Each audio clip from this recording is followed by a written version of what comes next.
बच्चों IBPS PO का exam आपको अटेंड कैसे करना है, बहुत ज्यादा समय नहीं है, 23 और 24 तारीख को पेपर हो रहा है। पेपर जो होगा 35 क्वेश्चन है, उसमें 30 नंबर का पेपर है, तो अराउंड 10 क्वेश्चन आपके ऐसे आएंगे जो आधे आधे नंबर के होंगे। वो 10 क्वेश्चन आपके यहां से बनेंगे, 10 क्वेश्चन होंगे, सब आधे आधे नंबर के होंगे, इससे 5 मार्क्स आएंगे, राइट। बाकी आपका जो बाकी बचे हुए 25 क्वेश्चन 25 मार्क्स कहां से होंगे, एरिथमेटिक और डीआई। इसमें सबसे ज्यादा बड़ी संभावना जो ज्यादातर शिफ्ट में क्या होगा, एरिथमेटिक के 10 सवाल, राइट, और डीआई के 3 सेट हो गए, 3 सेट का मतलब लगभग आप ये समझ लो 15 सवाल, ठीक है।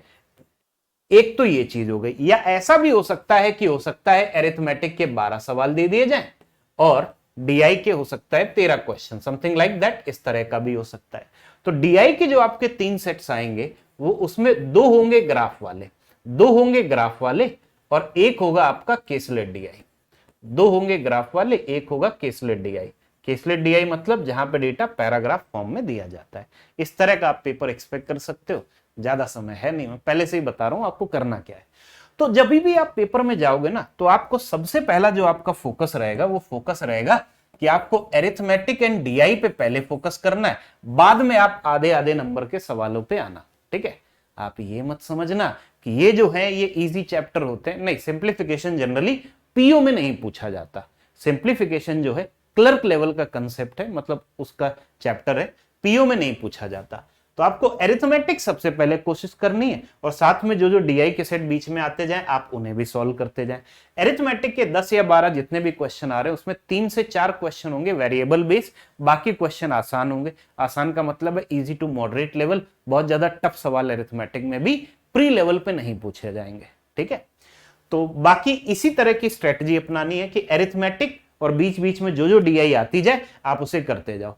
और अगर आपके आधे नंबर के सवाल, एक बार आप डायरेक्शन में पढ़ भी लेना कि कौन सा सवाल 1 नंबर का है, कौन सा आधे नंबर का, वो लिखा होता है साइड में, ठीक है। तो अगर आधे नंबर का सवाल आ रहा है उसे तुरंत स्किप करो, चाहे भले जिस चैप्टर का हो, आपको उसे स्किप करना है तुरंत।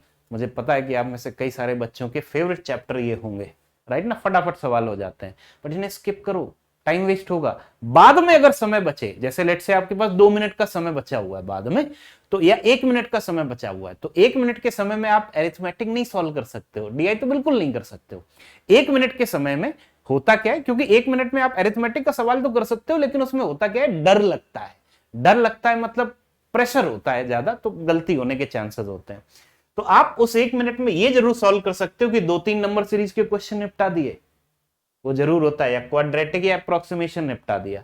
तो आपको स्ट्रेटजी क्या अपनानी है, एरिथमेटिक और डीआई करते जाओ और इनको आप छोड़ते जाना है, आधे आधे नंबर वाले क्वेश्चन।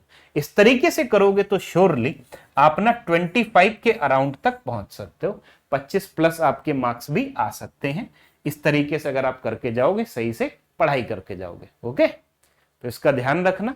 ऑल द बेस्ट बच्चों, ऑल द बेस्ट।